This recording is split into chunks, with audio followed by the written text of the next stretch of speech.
J'ai connu l'étouffement du quotidien. Je n'étais pas sur un drakkar, ni au cœur d'un raid. J'étais prisonnier dans un monde sans lame, mais rempli de chaînes invisibles. Réveil sans but, journée sans honneur, des relations aussi froides qu'un hiver scandinave, un travail où je donnais tout pour récolter le mépris, et dans ma poitrine, un feu éteint. L'anxiété me rongeait comme une bête cachée sous ma peau. Je me regardais dans le miroir, et je ne reconnaissais plus l'homme que j'étais devenu. Mais ce n'est pas dans la lumière que naît un guerrier, c'est dans la nuit, dans la chute. Les dieux, ce jour-là, n'avaient pas l'air de me guider. Ils m'éprouvaient, et moi, je me débattais, comme un loup blessé, encerclé par les vautours. Puis, le destin a frappé, pas avec douceur, avec violence. Un vieux fou, aux yeux brûlants, m'a trouvé. Il m'a dit « Tu cherches des réponses dans les choses modernes, mais ton âme est ancienne. Tu es fait pour combattre, pas pour obéir. » Il m'a parlé de Ragnar, pas celui des légendes, mais celui qui brûlait en moi, celui qui sommeille dans chaque homme qui a oublié qu'il est né pour conquérir. Il m'a transmis les runes de la vérité, pas des formules magiques, non, des vérités dures, froides, taillées dans le roc comme sur les pierres runiques de nos ancêtres. Il m'a dit « Tu as deux choix, continuer à t'éteindre lentement ou redevenir feu. » Alors j'ai recommencé à marcher, d'abord avec douleur, puis avec puissance. J'ai compris une chose, on ne se sauve pas en espérant, on se sauve en frappant. Et chaque coup, chaque changement, chaque pas vers l'inconfort était une victoire contre l'ancien moi. Il m'a enseigné ce que les sagas avaient toujours dit. Le véritable pouvoir n'est pas dans les bras, il est dans l'esprit. Un vrai guerrier ne survit pas grâce à ses muscles, il endure grâce à sa clarté. L'esprit, voilà la première arme d'un roi.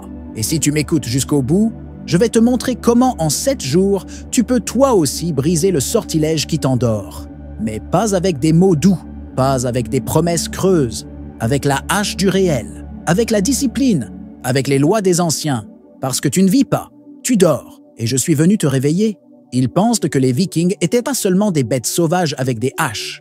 Mais ce qu'ils ne comprennent pas, c'est que notre vraie hache, c'était notre esprit. L'homme faible croit que la force se montre dans les cris, dans les poings, dans les menaces. L'homme fort, lui, sait que le vrai pouvoir est silencieux. Il commence dans la tête, il se grave dans l'âme. Je n'ai jamais gagné une bataille simplement avec mes bras.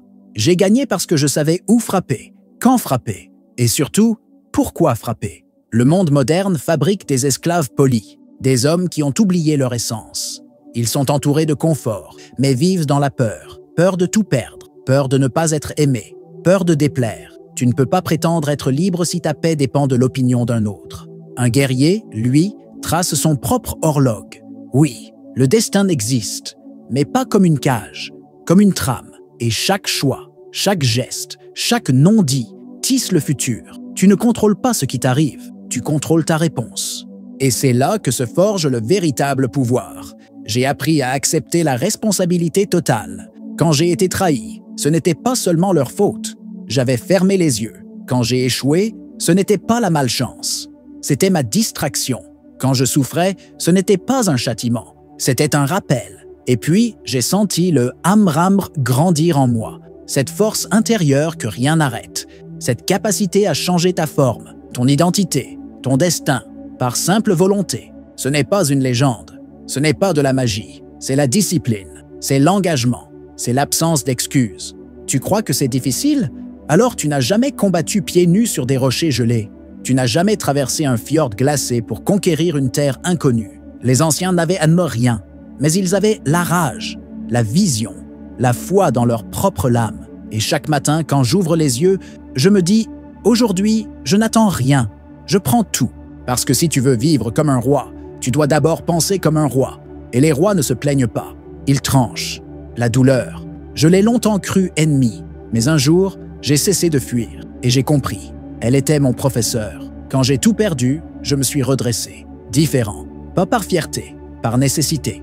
On ne devient pas un guerrier en parlant de force. On le devient en tombant, en saignant, en rampant, puis en se relevant avec les crocs. La douleur t'épure. Elle arrache les illusions. Elle laisse apparaître ce que tu es vraiment. Je me souviens d'une nuit. La tempête frappait fort. Mon corps criait d'abandon, mais j'ai marché, seul, sans feu, sans voix, juste moi et mes démons. Et là, dans le froid, J'ai senti une vérité ancienne s'enraciner en moi.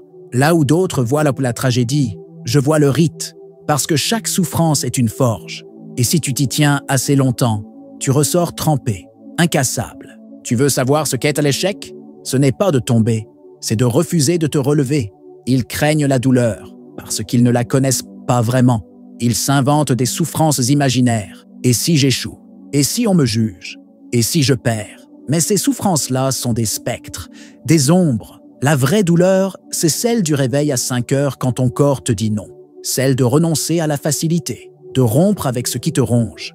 Celle de l'effort, du silence, de l'inconfort constant. Et tu sais ce que j'ai découvert? Cette douleur-là, elle libère, elle nettoie, elle t'ancre, parce qu'elle te montre que tu peux endurer. Et si tu peux endurer, tu peux conquérir. Je n'ai jamais cru à la renaissance douce.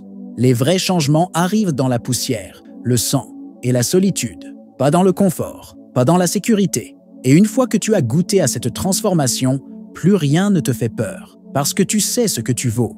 Tu l'as prouvé, à toi-même, pas aux autres. Aux autres, tu n'as plus rien à prouver. Tu marches, ils regardent, et ils sentent quelque chose.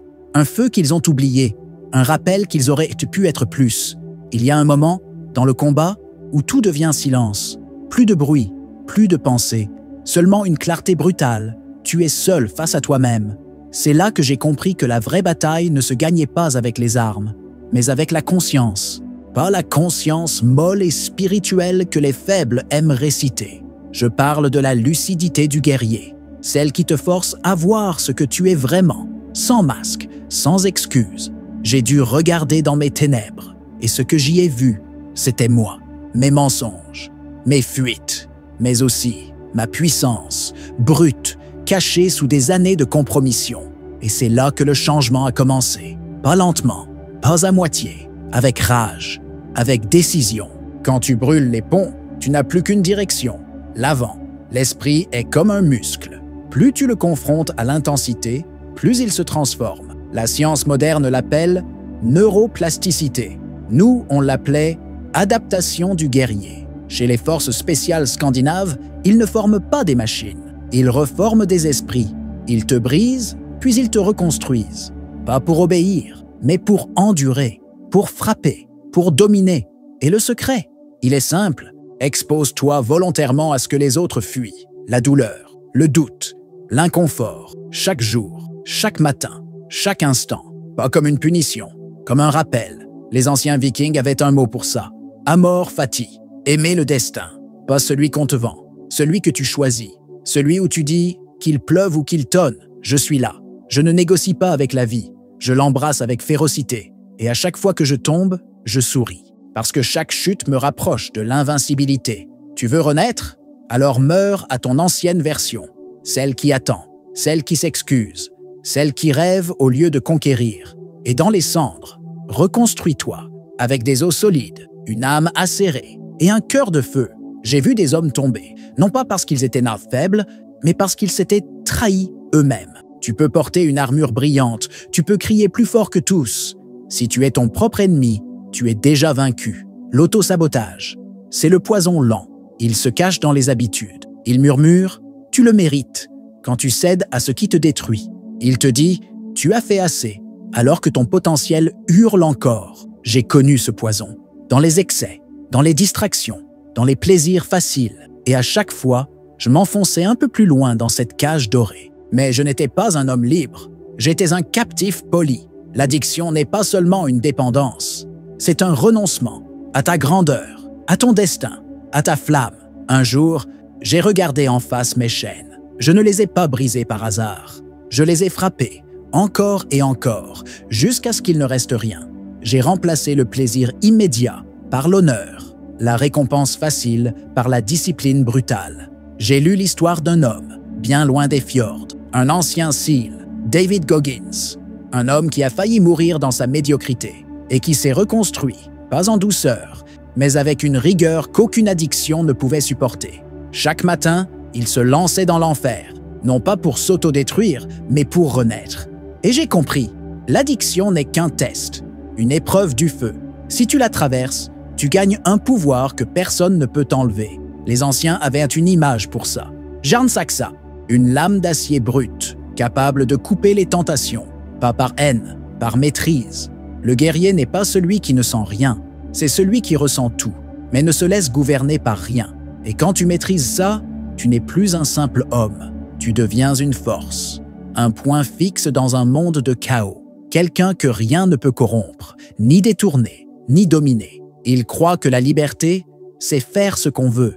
Ils ont tort. La vraie liberté, c'est faire ce qu'on a décidé, même quand tout en toi crie pour fuir. Je me suis toujours demandé ce qui distinguait un guerrier d'un simple survivant. Et puis j'ai vu leurs habitudes. Le survivant espère. Le guerrier agit. Ma vie a changé le jour où j'ai structuré mes matins comme une préparation au combat. Le réveil n'est pas juste une sortie du sommeil, c'est l'entrée dans l'arène. Avant même que le soleil se lève, je m'installe dans le silence et j'écoute ma respiration. Le souffle, en dardrature, l'art de respirer comme un homme prêt à mourir. Long, profond, enraciné. À chaque inspiration, je prends le monde. À chaque expiration, je relâche la peur. Puis, je parle à mon propre esprit, pas avec des mots doux, avec des affirmations tranchantes comme des épées. Je me répète ce que je suis, pas ce que le monde dit que je suis.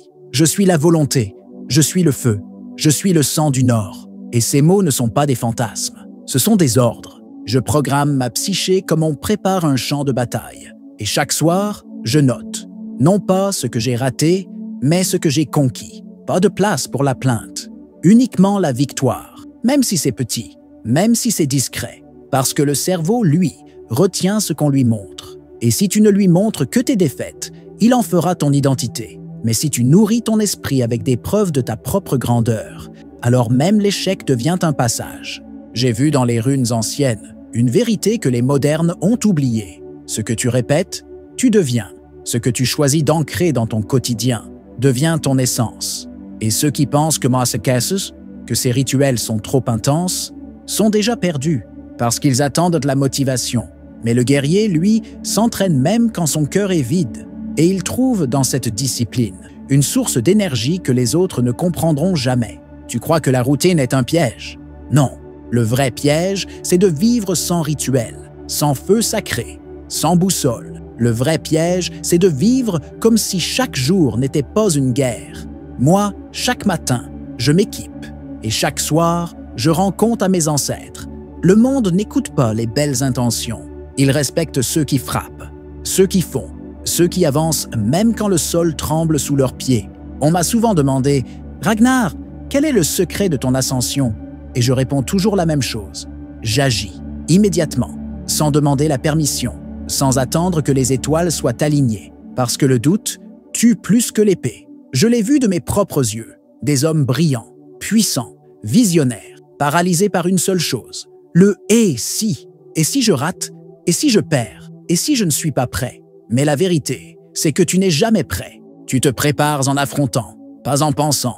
C'est dans le premier pas que le chemin s'ouvre, pas dans l'analyse, pas dans la stratégie parfaite, mais dans l'action brute, l'impulsion du guerrier qui choisit de se jeter dans l'arène, même blessé, même tremblant, même seul. Et pourtant, le vrai pouvoir n'est pas toujours dans le bruit. J'ai appris, avec le temps, que les plus redoutables ne parlent presque jamais. Ils observent, ils écoutent, ils absorbent, puis ils frappent, avec précision. Les grands chefs que j'ai connus n'étaient non pas ceux qui parlaient mal et fort. C'étaient l'un de ceux qui imposaient le silence autour d'eux, par leur présence, leur regard, leur calme. Ils incarnaient de l'autorité, pas avec des mots, avec leur alignement. C'est ce que les sages appelaient le guerrier silencieux. Même les études modernes ont fini par comprendre ce que nos ancêtres savaient déjà.